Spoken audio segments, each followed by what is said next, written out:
ठीक है, तो फिर आज हम अगला पार्ट स्टार्ट कर लेते हैं स्टैंडर्ड कॉस्टिंग का। Second type of variances, those are the labour variances. ठीक है, अगर आपको मटेरियल वेरिएंसेस के फॉर्मूला याद हो गए हैं तो ऑलमोस्ट दी सेम फॉर्मूलाज हैं जो हम लेबर वेरिएंसेस के लिए यूज करते हैं। यहाँ पर हम लेबर कॉस्ट वेरिएंस कैलकुलेट करेंगे, एलसीवी। ठीक है, उसको हमने फर्दर क्लासिफाई किया था कॉस्ट वेरिएंस को, तो आप लेबर प्राइस वेरिएंस, ठीक है, labour price variance which is also known as labour rate variance. ठीक है, एलआरवी या एलपीवी कुछ भी आप इसको बोल सकते हैं। यहां पर यूसेज नहीं होता, लेबर यूसेज नहीं होता, यहां पर उसके लिए नाम बदल दिया है, that is total labour efficiency variance. ठीक है, यहां वेरिएंस का नाम बदल दिया है, फॉर्मूला सेम है, बस नाम लेबर यूसेज वेरिएंस नहीं है, that is total labour efficiency variance. Total labour efficiency variance this is further classified as idle time variance, ठीक है, ITV, and labour efficiency variance, LEV. And labor efficiency variance is further classified as labor mix variance, LMV, and labor yield variance, LYV। ठीक है, तो यहाँ दो formulas extra है material variances से। ठीक है, मटेरियल में यहाँ पर हमने सिर्फ डायरेक्टली मटेरियल यूसेज वेरिएंस को मिक्स और यील्ड में डिस्कस किया था या डिवाइड किया था, यहाँ पर बीच में दो फॉर्मूलाज एक्स्ट्रा आ जाते हैं।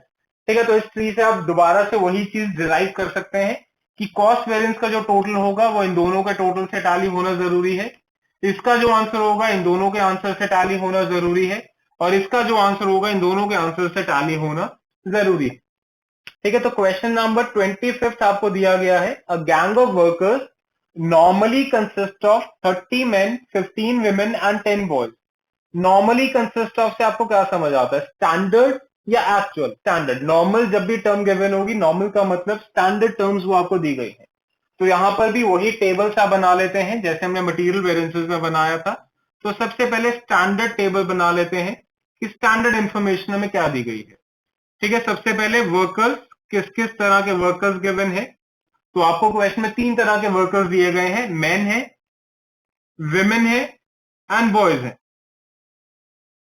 कितने कितने नंबर हैं, नंबर ऑफ वर्कर्स लिखते हैं, 30 men, 15 women एंड 10 बॉयज आपको दिया गया है। स्टैंडर्ड आवरली रेट, इसका मतलब आपको इनका स्टैंडर्ड रेट पर आवर आपको दिया गया है। कितना है standard rate per hour? 0.80, 0.60 and point.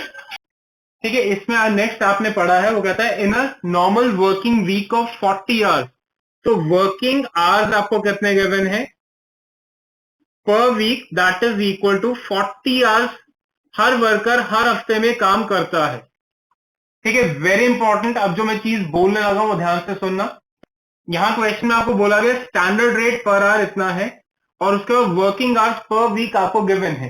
ठीक है, अगर सबके लिए सेपरेट गिवन होते तो आपने वो यूज करना था, अगर सिंगल वैल्यू गिवन है तो आप अज्यूम करेंगे कि हर तरह का वर्कर इतने घंटे काम करता है। अब मैं टोटल वर्किंग टाइम कैलकुलेट करूंगा यहां पर। ठीक है, अब ये इसके साथ जो मैं स्टेटमेंट बोलने लगा हूं ध्यान से सुनिएगा। जब भी टोटल वर्किंग टाइम आपने कैलकुलेट करना है, इसको आपने कैलकुलेट करना है on the basis of the standard rate given. अगर रेट पर आवर गिवन है तो टोटल वर्किंग आवर्स कैलकुलेट किए जाएंगे। अगर standard rate per day given होता तो यहां टोटल वर्किंग डेज कैलकुलेट करता।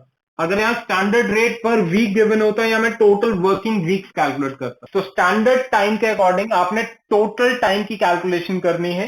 तो यहाँ आवर्स है तो यहाँ मुझे टोटल वर्किंग आवर्स कैलकुलेट करने हैं। तो एक वर्कर 40 घंटे काम करता है और मेरे पास ऐसे 30 वर्कर्स हैं, तो टोटल कितना इनका टाइम हो जाएगा, 40 आवर्स, 30 वर्कर्स भी, तो 1200 वर्किंग आवर्स मेन के टोटल कैलकुलेट हो जाएंगे। ठीक है, किसी के दिमाग में अगर क्वेश्चन आता है कि सर एक हफ्ते में तो 1200 घंटे नहीं होते, तो ये 1200 आपने कैसे कैलकुलेट कर दिया? ये क्यूमुलेटिव वर्किंग आवर्स है। ठीक है, एक वीक में हो सकता है उन्होंने 40 आवर्स ही सबने काम किया हो, कि फैक्ट्री 40 घंटे ही चली हो, पर उस 40 घंटे में 30 वर्कर्स ने 1200 घंटे का काम किया है। सेम ऐसे 15 वीमेन ने 40 आवर्स उन्होंने काम किया, तो 15 इंटू 40, 600 आवर्स विमेन ने काम किया होगा। 10 बॉयज हैं, उन्होंने भी 40 आवर्स पर वर्कर काम किया है, तो 400 आवर्स बॉयज ने काम किया होगा। तो टोटल मेरे यहाँ पर जो आवर्स बन जाते हैं 2200 आवर्स यहाँ पर कैलकुलेट हो जाते हैं। आउटपुट भी गिवन था कि इन्होंने 40 आवर्स काम किया और कितने यूनिट्स बनाए थे, एक बार पढ़ेंगे please. Output was 2000 unit. 2000 unit. ठीक है, ठीक है। तो स्टैंडर्ड ये इन्फॉर्मेशन दी गई है, तो यहां पर एक चीज खुद से कैलकुलेट कर लेते हैं, that is the total standard labour cost. तो टोटल स्टैंडर्ड कॉस्ट कैसे निकाल सकते हैं? 1200 घंटे मैंने काम किया है, एक घंटे के 80 पैसा उन लोगों को मिलने वाला है, तो 1200 इंटू 80 पैसा 960 रुपीज टोटल मैन को हमने पे किया होगा। 600 आवर्स इन्होंने काम किया, 60 पैसा पर आवर, तो 600 इंटू 60 पैसा 360 रुपीज इनको मिले होंगे। और उसके बाद बॉयज के हैं 400 आवर्स 40 पैसा पर आवर, तो 160 रुपीज इनको हमने पे किए होंगे। तो टोटल बन जाता है that is equal to 1480 rupees. आगे अनन्या क्वेश्चन पढ़ रही थी, during the week ended the following information happened. तो ड्यूरिंग द वीक का क्या मतलब है? एक्चुअल या स्टैंडर्ड? वैसे तो स्टैंडर्ड दे दिया है तो वहां से पता लग जाएगा कि एक्चुअल डेटा है। जब भी ध्यान रखें during a certain month, during a certain week, अगर ऐसे वो बताएगा तो हमेशा वो एक्चुअल डेटा आपका होता है। ठीक है, तो इसी तरह से एक्चुअल का टेबल बना लेते हैं जैसे हमने स्टैंडर्ड का बनाया है। तो वर्कर्स वही 3 तरह के हैं मेरे ख्याल से, main, women and boys. 40 main, 10 women and 5 boys आपको गिवन है कि उनको यूज किया था। स्टेट पर आवर कितना हो जाएगा? 0.70, 0.65 एंड 0.30 इनके रेट्स दिए गए हैं। Working hours per week given है, आवर्स पर वीक कितने थे? Actually they work for 48 hours, 42 hours, 38 hours, ऐसा कुछ गिवन है? नहीं गिवन। तो हम क्या लेके चलेंगे? 40 लेके चलेंगे या कुछ और अपने हिसाब से वैल्यू लेनी है? 40। ठीक है, ध्यान रखना है या एक्चुअल के वर्किंग आवर्स या तो वो क्वेश्चन में देगा, अगर नहीं गिवन तो हम अज्यूम करेंगे जो स्टैंडर्ड हमने आवर्स सोचे थे उतने आवर्स हमने अपने लेबर से काम करवाया होगा। तो hours per week that is equal to 40 hours calculate हो जाते हैं। ठीक है, टोटल आवर्स 40 वर्कर्स थे, 40 मैन थे, 40 आवर्स पर वीक, तो 40 into 40 that is equal to 1600 hours है ना। 10 विमेन थी 40 आवर्स, तो 10 इंटू 40 400 इनके आवर्स थे। 5 बॉयज थे 40 आवर्स इन्होंने भी काम किया, तो 200 आवर्स इनके थे। ठीक है, एक्चुअल कॉस्ट निकालने की मुझे जरूरत नहीं होती, फॉर्मूलाज में काम नहीं आती, तो उसको स्किप कर सकते हैं। आइडल टाइम गिवन था, ठीक है, आइडल आवर्स लॉस। ठीक है, आवर्स लॉस है जिसको हम आइडल टाइम बोल सकते हैं कि इतने घंटे में काम हुआ ही नहीं था। आपको गिवन है कि 4 आवर्स का काम उन्होंने किया ही नहीं, पर वर्कर आपको गिवन है। ठीक है, बिल्कुल वही मैंने लिखा है, आइडल टाइम पर वर्कर आपको दिया गया है कि 40 में से 4-4 घंटे तो हर वर्कर ने पूरे हफ्ते में काम नहीं किया। तो इसका मतलब टोटल आइडल टाइम कितना हो जाएगा? 40 मेन थे 4 घंटे, तो इसका मतलब 160 आवर्स। 10 विमेन थी 4 घंटे, इसका मतलब 40 आवर्स। 5 बॉयज थे 4 आवर्स, इसका मतलब 20 आवर्स। उसके बाद लास्ट में हम कैलकुलेट करते हैं टोटल इफेक्टिव टाइम। ठीक है, लास्ट में कैलकुलेशन कर लेते हैं that is the total effective time. और टोटल इफेक्टिव टाइम आप कैसे निकाल सकते हैं? Total time minus the idle time. ठीक है, अगर मैं टोटल टाइम में से आइडल टाइम को माइनस कर दूं तो ये मेरा टोटल इफेक्टिव टाइम कैलकुलेट हो जाएगा। तो टोटल कितने थे? 1600 आवर्स, 160 आइडल टाइम माइनस करते हैं तो ये बन जाएंगे 1440 आवर्स। यहाँ पे टोटल 440 आवर्स को माइनस करते हैं बन जाएंगे 360 आवर्स। ये थे हमारे 220 माइनस करते हैं तो ये बन जाएंगे हमारे 380 आवर्स।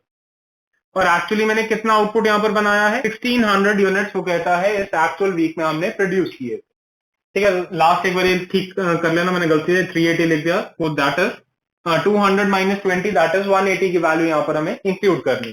स्टार्ट करते हैं फर्स्ट फॉर्मूला। फर्स्ट फॉर्मूला हमने डिस्कस किया that is the labour cost variance. अगर याद हो what was the formula of material cost variance? Standard quantity for actual production into standard rate minus actual quantity into the actual rate, ये हमारा formula था। ठीक है, quantity की जगह टाइम करते हैं, फॉर्मूला सेम है। तो standard time for actual production into standard rate minus actual time into actual rate. कितने वर्कर्स हैं सबके लिए सेपरेटली आपको कैलकुलेशंस करनी है। तो पहले मेन के लिए बात करते हैं।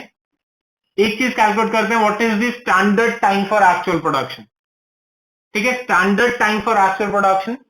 अब 2000 यूनिट स्टैंडर्ड बनाने के लिए इन्होंने कितने घंटे लिए थे? 1200 घंटे लिए थे। मेन की बात करें 2000 यूनिट्स बनाने के लिए इन्होंने स्टैंडर्ड 1200 घंटे लिए थे। तो 1600 जो एक्चुअली उन्होंने यूनिट्स बनाए हैं उसके लिए स्टैंडर्ड आवर्स कितने होने चाहिए? 1200 divided by 2000 into 1600 that comes to 960 hours. तो standard time for actual production for men कितना कैलकुलेट हो जाता है, दैट कम्स टू 960 आवर्स। चलिए तो मेन का फॉर्मूला कंप्लीट करते हैं। तो मेन का formula standard time for actual production that is equal to 960, standard rate कितना है, that is 0.8 minus actual time कितना है, actual total time, effective time नहीं मैंने लिखा है, एक्चुअल टाइम का मतलब एक्चुअल टोटल टाइम है, ठीक है, ध्यान रखना है, this is the actual total time. ठीक है, तो टोटल टाइम इन्होंने कितना लिया था, 1600, मैंने ध्यान से देखें 1600 आवर्स लिए थे, और एक स्टैंडर्ड रेट इनका कितना गिवन है, सॉरी एक्चुअल रेट कितना गिवन है, दैट इज 0.7। ठीक है, तो नेगेटिव का मतलब एडवर्स लिख देते हैं। इसी तरह से फटाफट से मुझे विमेन एंड बॉयज का आंसर कैलकुलेट करके बताइए, पूरा फॉर्मूला लगाने के बाद विमेन एंड बॉयज का क्या आंसर आता है। ठीक है, तो आप कहते हैं विमेन के standard time for actual production आपने 480 आवर्स निकाले थे, दोबारा से कि 2000 यूनिट के लिए 600 घंटे थे, तो 1600 के लिए कितने होंगे, वो 480 आ जाएगा, फॉर्मूला अप्लाई कर दिया है। ऐसे बॉयज की आपने कैलकुलेशन की कि 2000 यूनिट के लिए 400 घंटे थे, तो 1600 के लिए कितने निकाले जी आपने, 320 आवर्स, तो 320 into standard rate that is 0.4, actual इनके कितने आवर्स थे, एक्चुअल आवर्स थे इनके 200, और एक्चुअल रेट इनका दिया गया था दैट वाज 0.30।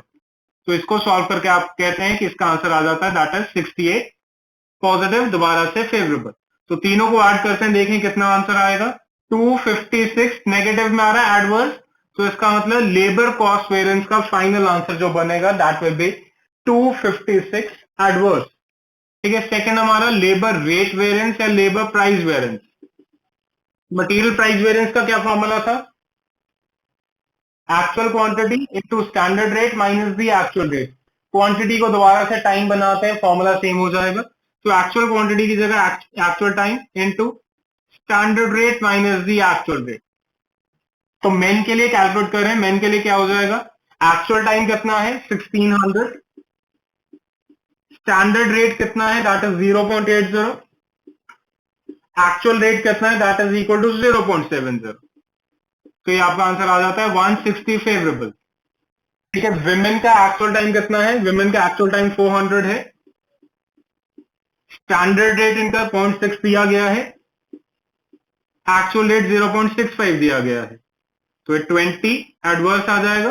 और बॉयज की बात करें, बॉयज का एक्चुअल टाइम कितना है, 200 है, स्टैंडर्ड रेट इनका 0.4 है, एक्चुअल रेट 0.3 आपको दिया गया है, तो 20 फेवरेबल आ जाएगा। तो तीनों को ऐड करते हैं तो टोटल लेबर रेट वेरिएंस का आंसर आ जाएगा that is equal to 160 favourable. Third formula that is the total labour efficiency variance. Material usage variance का फॉर्मूला क्या था, standard rate into standard quantity for actual production minus the actual quantity. दोबारा से quantity को time करते हैं, बाकी formula remains the same. तो standard rate into standard quantity for actual production को standard time for actual production करते हैं, और एक्चुअल क्वांटिटी को एक्चुअल टाइम करते हैं। मेन के लिए अप्लाई करें formula, standard rate that is equal to 0.80, standard time for actual production 960 हमने कैलकुलेट किया था, एक्चुअल टाइम कितना है दैट इज इक्वल टू 1600 का है। ऐसे विमेन की बात करें, विमेन का स्टैंडर्ड रेट 0.60 आपको दिया गया था, standard time for actual production ये 480 हमने कैलकुलेट किया था, एक्चुअल टाइम हमने कैलकुलेट किया था दैट वाज 400। ऐसे बॉयज की कैलकुलेशन कर लेते हैं, बॉयज का स्टैंडर्ड रेट आपको 0.4 दिया था, standard time for actual production 320 हमने कैलकुलेट किया था, और एक्चुअल टाइम हमने कैलकुलेट किया था दैट वाज 200। तो एक बार देख के बताना जी क्या क्या आंसर आते हैं तीनों के। ठीक है, -416, तो नेगेटिव आता है, तो इसका मतलब एडवर्स से हमारा आंसर कैलकुलेट हो जाता है। चेक करते हैं कि हमने फॉर्मूला सही डाले, इसका आंसर जो है इन दोनों के टोटल से टैली होना चाहिए। तो -256 that is equal to 160 minus 416, तो टैली कर जाता है, -256 इज इक्वल टू -256। इसका मतलब ये फॉर्मूला हमने यहां तक सही अप्लाई किए हैं। अगला formula that is the idol time variance. Idol time variance नया वेरिएंस है, दो वेरिएंसेस हमने बोले थे जो वहां पर नहीं थे हमारे पास मटेरियल में, तो इसके formulas almost the same as labour efficiency variance है। क्या है, यहां पर स्टैंडर्ड रेट था, तो स्टैंडर्ड रेट को वैसे चलने देते हैं। ये स्टैंडर्ड टाइम था, स्टैंडर्ड टाइम की जगह हम क्या करते हैं, स्टैंडर्ड आइडल टाइम कर देते हैं। और एक्चुअल टाइम की जगह मैं एक्चुअल आइडल टाइम कर, ठीक है। तो ये पिछले वाला ही फॉर्मूला है, स्टैंडर्ड टाइम की जगह मैंने स्टैंडर्ड आइडल टाइम कर दिया है, एक्चुअल टाइम की जगह मैंने एक्चुअल आइडल टाइम कर दिया है, बाकी फॉर्मूला को सेम रख दिया है। तो मेन के केस में बात करते हैं, स्टैंडर्ड रेट 0.80। हाँ जी, स्टैंडर्ड आइडल टाइम हमने टेबल में कहीं नहीं लिखा था, तो स्टैंडर्ड आइडल टाइम कितना लेकर चलूं, ये लेके चलूं, ये जो हमने कैलकुलेट किया था 160, 40 एंड 20, या स्टैंडर्ड आइडल टाइम आपको लगता है कुछ और होगा? स्टैंडर्ड आइडल टाइम हमेशा 0 होगा, क्यों? क्योंकि हम एस्टिमेशन के टाइम पे कभी नहीं सोचेंगे कि लेबर को मैं फ्री बैठा के रखूंगा, ठीक है। तो ये चीज वेरी इंपॉर्टेंट ध्यान रखनी है, standard idle time is always 0, idle time कभी भी सोचा नहीं जाता है, ठीक है। तो standard idle time is always 0। Actual idle time कितना है मेन के केस में? That is 160। विमेन की बात करें, standard rate 0.6, standard idle time 0, actual idle time कितना है? दैट इज इक्वल टू 40 है। बॉयज के केस में बात करें, स्टैंडर्ड रेट 0.4 था, स्टैंडर्ड आइडल टाइम 0 है, और actual idle time that is equal to 20 आपको दिया गया है। इसको कैलकुलेट कर लेते हैं, और आइडल टाइम वेरिएंस हमेशा ही नेगेटिव कैलकुलेट होगा, क्यों? क्योंकि स्टैंडर्ड आइडल टाइम हमेशा ही 0 होता है, ठीक है। तो तीनों का टोटल पाथ ने आंसर निकाला है 160 एडवर्स से, इसका आंसर कैलकुलेट हो जाता है, ठीक है। Next formula, formula number 5, that is the labour efficiency variance, ठीक है। तो टोटल लेबर एफिशिएंसी वेरिएंस और labour efficiency variance almost the same formula, एक छोटा सा डिफरेंस है, standard rate into standard time for actual production. यहां पर एक्चुअल टाइम था, यहां पर एक्चुअल टाइम की जगह आपने क्या लेना है? एक्चुअल इफेक्टिव टाइम, ठीक है। एक्चुअल टाइम की जगह आपने जो फॉर्मूला में यूज करनी है value, that is the actual effective time, ठीक है। बाकी formula total labour efficiency variance वाला ही है। तो मेन के केस में बात करें, तो मेन के केस में क्या है? Standard rate 0.80, standard time for actual production 960 हमने कैलकुलेट किया था, एक्चुअल इफेक्टिव टाइम ये जो हमने निकाला था after reducing the idle time 1440 जो हमने कैलकुलेट किया था, ये मेन का एक्चुअल इफेक्टिव टाइम कैलकुलेट हो जाएगा। ऐसे विमेन का स्टैंडर्ड रेट 0.6, 480 हमने कैलकुलेट किए थे उनके standard time for actual production की वैल्यू, और 360 हमने इसके एक्चुअल इफेक्टिव आवर्स का आंसर निकाला था। ऐसे बॉयज 0.4, स्टैंडर्ड टाइम हमने कैलकुलेट किया था 320, और एक्चुअल इफेक्टिव टाइम था दैट इज इक्वल टू 180। तीनों को ऐड कर लेते हैं, देखें इसका फाइनल आंसर क्या आ जाता है जी हमारा, ठीक है। तो आप कहते हैं कि इसका आंसर आता है -256, जिसको हम एडवर्स लिख देते हैं। चेक करते हैं क्या टोटल लेबर एफिशिएंसी का आंसर है, क्या इन दोनों के आंसर से टैली करता है? तो -416 that is equal to -160 -256, tally करता है जी। -416 दैट इज इक्वल टू -416 आ जाएगा। तो इसका मतलब है ये फॉर्मूलाज भी हमने सही लगाए। Next formula, labour mix variance. हाँ जी, किसी को अगर मटेरियल मिक्स वेरिएंस का फॉर्मूला याद हो तो बताएगा कोई? नहीं याद? चलिए मैं एक बार बता देता हूं, actual input divided by standard input into standard quantity 1 into standard rate 1 plus standard quantity 2 into standard rate 2 up to n number of terms, minus actual quantity 1 into standard rate 1 plus actual quantity 2 into standard rate 2 plus up to n number of terms, ठीक है। ये हमारा formula था material mix variance. ऐसे ही same formula है labour mix variance का। Actual input की जगह हम बोलते हैं actual effective hour, standard input की जगह हम बोलते हैं standard hour into standard quantity 1 into standard rate 1, वैसा था। तो यहाँ standard time 1 into standard rate 1, या उसको इजी रखने के लिए मैं क्या बोल देता हूं, into standard total labour cost आप बोल सकते हैं, ठीक है। इजी रख लेते हैं, standard time 1 into standard rate 1 ऐसे करेंगे, बेटर है हम इसको टोटल स्टैंडर्ड लेबर कॉस्ट बोल देते हैं, माइनस हम करते थे actual quantity 1 into standard rate 1 up to n number of terms. तो माइनस यहां पर actual effective time 1 into standard rate 1 plus actual effective time 2 into standard rate 2 plus up to n number of terms जो आपको question में दी गई होंगी, ठीक है। तो इसमें क्या है, ये आपका स्टैंडर्ड रेट 1 है, this is standard rate 2, this is standard rate 3, ठीक है। ये आपका actual effective time 1, actual effective time 2, actual effective time 3 बन जाता है, ठीक है। उसके बाद हमने और क्या चाहिए, एक्चुअल इफेक्टिव आवर्स, तो इसका टोटल करते हैं, यहाँ पे एक्चुअल इफेक्टिव आवर्स बन जाएंगे। देखें क्या वैल्यू है, 1700 एंड 180, दिस इज 1980 आवर्स ठीक है, तो एक्चुअल इफेक्टिव आवर्स आपके 1980 बन जाएंगे। टोटल स्टैंडर्ड आवर्स ये हमने निकाले हुए हैं, तो टोटल स्टैंडर्ड आवर्स हमारे पास है, that is equal to 2200। Formula में अप्लाई करते हैं। Actual effective hours that is 1980। ध्यान रखना है, जैसे मटेरियल मिक्स वेरिएंस सबके लिए कलेक्टिव निकलता था, ऐसे ही लेबर मिक्स वेरिएंस कलेक्टिव निकले थे। पहले 5 फॉर्मूलाज अलग अलग हमने कैलकुलेट करके टोटल किया था, लास्ट के 2 फॉर्मूलाज कलेक्टिव फॉर्म में ही निकल जाते हैं।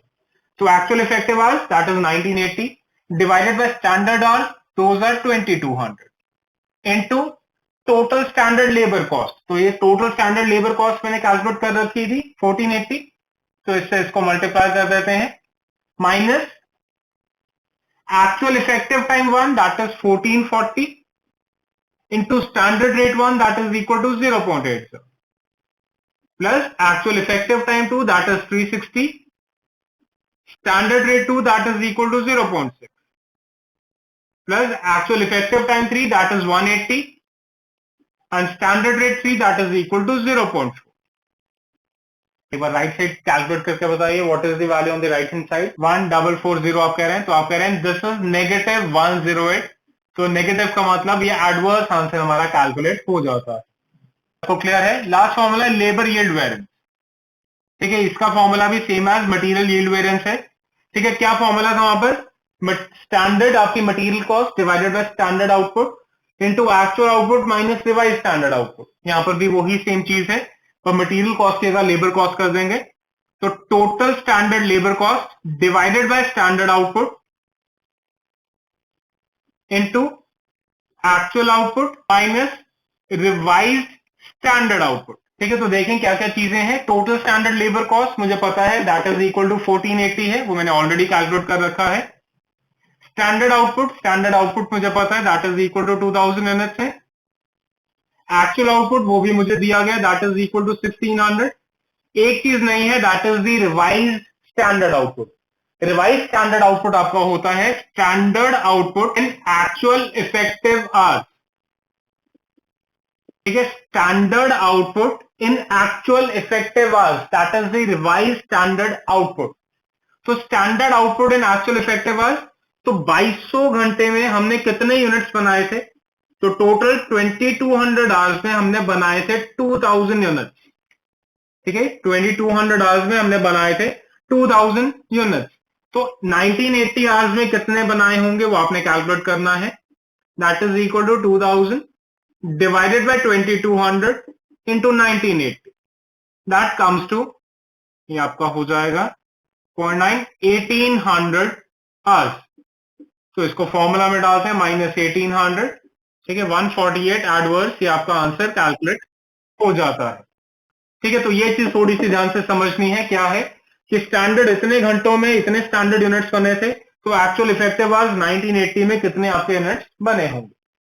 किसी को अगर फॉर्मूला इजी लगता है तो इस चीज को आप फॉर्मूला में लिख सकते हैं, दिस इज स्टैंडर्ड आवर्स या standard output upon standard hours into actual effective hours. Check करके देखते हैं क्या ये आंसर इन दोनों के टोटल से टैली करता है। दिस इज -256 और ये भी -256, वो टैली करता है। इसका मतलब हमने फॉर्मूला सही अप्लाई किए हैं।